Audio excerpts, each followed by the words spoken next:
Assalamualaikum warahmatullahi wabarakatuh. Hai, jadi kita akan membahas tentang keamanan jaringan komputer. Sebelumnya, perkenalkan nama saya Azalia Sainakila. Hai, saya Diana Malia. Saya Fahira Sugiyarti. Nama saya Kesha Rifa Paradila. Saya Krisna Diningrat. Saya Raihan Irfan Syah Basuki. Jadi langsung kita mulai aja ya. Materi yang pertama yang akan kita bahas yaitu tentang analisis keamanan jaringan. Untuk mengetahui status keamanan jaringan, perlu dilakukan analisis keamanan jaringan. Analisis awal tentang status keamanan jaringan dibagi menjadi beberapa, yaitu sebagai berikut. Yang pertama ada kerentanan. Vulnerability merupakan kegiatan menganalisis jaringan untuk menentukan bagian mana dari sistem yang rentan terhadap serangan. Yang kedua ada threat. Threat merupakan kegiatan menganalisis jaringan dengan tujuan mendeteksi dan mempelajari kemungkinan ancaman eksternal dan internal yang dapat merusak sistem keamanan jaringan.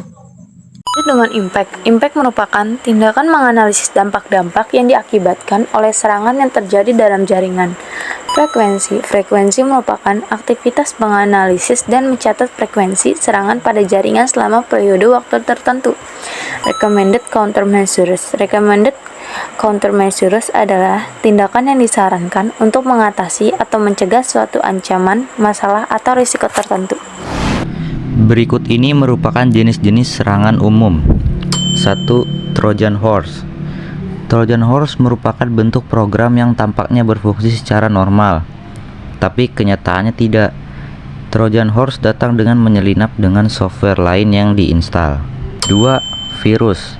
Virus merupakan suatu bentuk Trojan, yaitu program yang dapat menyalin dirinya sendiri dan menempelkan dirinya ke program lain untuk menginfeksi data dalam komputer. 3. Logic Bomb. Logic Bomb merupakan potongan kode yang sengaja ditambahkan ke sistem perangkat lunak sehingga dapat menghasilkan fungsionalitas yang salah atau merugikan. Yang keempat, eavesdropping. Eavesdropping adalah tindakan mendengarkan percakapan atau komunikasi orang lain secara diam-diam atau tanpa izin. Dalam konteks keamanan cyber, eavesdropping mengacu pada aktivitas mencuri atau memantau data yang sedang dikirim melalui jaringan komputer atau komunikasi elektronik seperti email, panggilan telepon, atau pesan teks. Selanjutnya ada spoofing. Spoofing adalah tindakan menipu atau memalsukan identitas dengan tujuan untuk menipu sistem, perangkat, atau pengguna lain. Ada juga nih namanya denial of service atau DOS.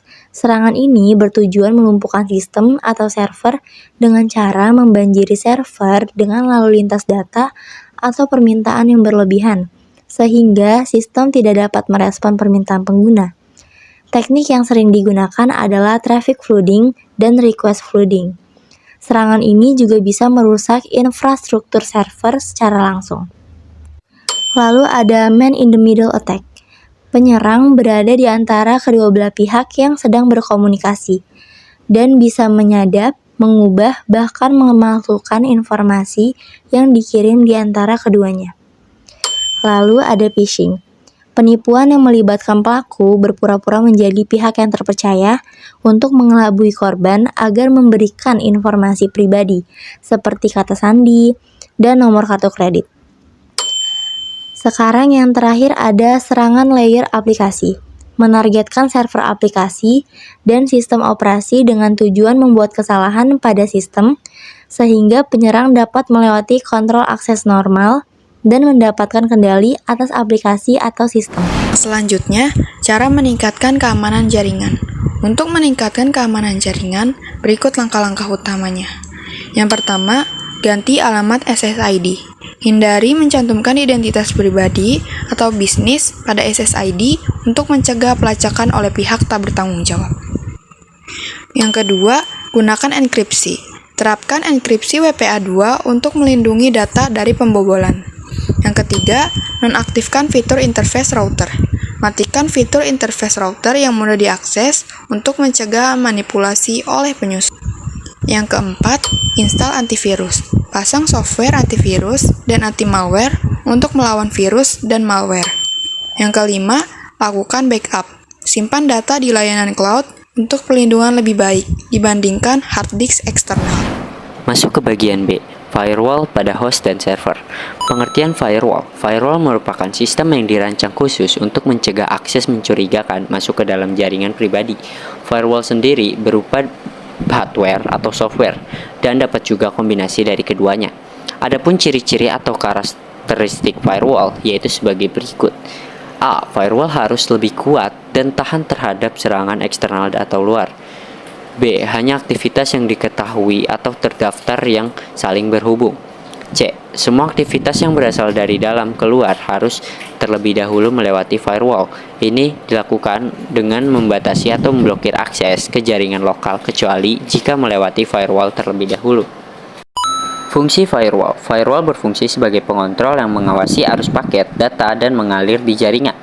Firewall juga berfungsi untuk mengatur, memfilter, dan mengontrol lalu lintas data yang memiliki akses ke jaringan pribadi yang dilindungi. Firewall memenuhi beberapa kriteria. Yang pertama, alamat IP dari komputer sumber. Kedua, port TCP UDP sumber dari sumber. Yang ketiga, alamat IP dari komputer ketujuan. Yang keempat, port TCP UDP tujuan data pada komputer tujuan. Yang kelima, informasi dari header yang disimpan dalam paket data. Firewall juga berfungsi melakukan autentifikasi terhadap akses jaringan. Jenis-jenis firewall secara umum ada dua jenis, yaitu 1. Personal firewall.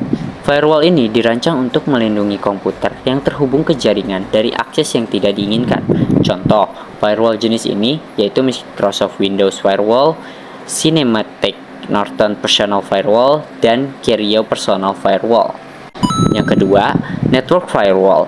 Firewall ini dirancang untuk melindungi jaringan secara keseluruhan dari berbagai serangan. Contoh firewall ini yaitu Microsoft Internet Security and Acceleration Server, Cisco Pix, Cisco ASA, Epitables dalam sistem operasi GNU Linux, dan PF dalam keluarga sistem operasi Unix BSD, beserta sunscreen dari Sun Microsystem Inc. Yang keempat, analisis dan implementasi firewall pada host dan server. Analisis dan implementasi firewall pada host. Personal firewall adalah jenis firewall yang dirancang untuk melindungi komputer yang terhubung ke jaringan dari akses yang tidak diinginkan. Implementasinya dengan cara menambahkan beberapa fitur keamanan tambahan seperti antivirus, anti-spyware, dan anti-spam. Beberapa produk firewall lainnya bahkan hadir dengan fungsi pendeteksian gangguan keamanan jaringan, Intrusion Detection System atau IDS. Analisis dan implementasi firewall pada server. Network firewall dirancang untuk melindungi jaringan secara keseluruhan dari berbagai serangan yang biasanya datang dalam dua bentuk, yaitu sebuah perangkat terindikasi dan sebuah perangkat lunak yang diinstal di server. Penerapannya dengan Microsoft Internet Security and Acceleration Server, Cisco Pix, Cisco ASA, Epitables, dan lain-lain. Jadi, itu saja beberapa materi tentang keamanan jaringan komputer yang dapat kami bahas. Terima kasih sudah menonton video ini sampai habis. Maaf apabila ada kekeliruan di dalam pembahasan video kali ini. Sampai sini saja. Wassalamualaikum warahmatullahi wabarakatuh. Bye-bye.